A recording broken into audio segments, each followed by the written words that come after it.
Cet ouvrage, puisqu'il est accessible aux voyants, il a nécessité de faire des illustrations.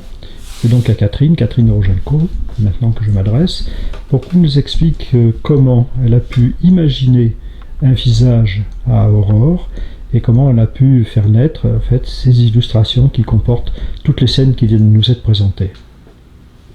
Eh bien moi, je dirais que ma technique d'illustratrice, c'est de crayonner tout le temps, souvent, et à partir de ces croquis,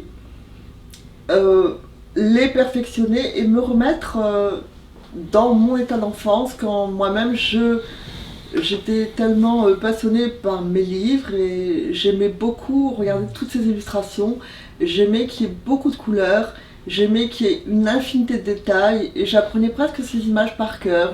Toujours je retrouvais de nouvelles choses à regarder et c'est comme ça que je conçois mes illustrations. Vous pouvez nous montrer un petit peu comment vous procédez ?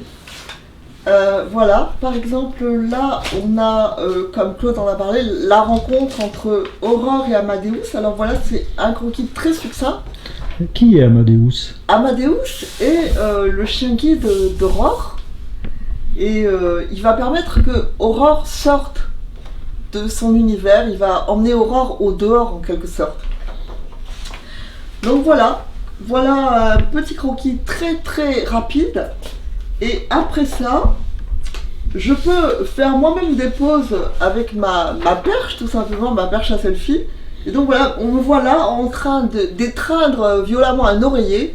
Et c'est donc, je suis Aurore et c'est Amadeus. Et cette image, je l'ai voulu très chargée d'affectif, parce que c'est une rencontre forte dans la vie d'Aurore. Et c'est un coup de foudre aussi entre Amadeus qui va se mettre à aimer Aurore et Aurore qui va aimer Amadeus.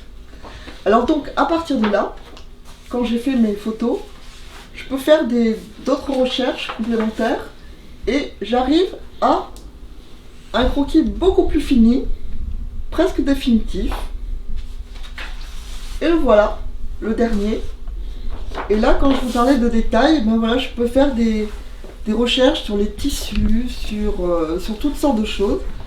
Et là, on voit que Amadeus porte quelque chose qu'il aura tout le long du livre, c'est un petit bandana, et donc avec un petit motif cachemire. Et là, Aurore porte une marinière de marin, un vêtement très frais.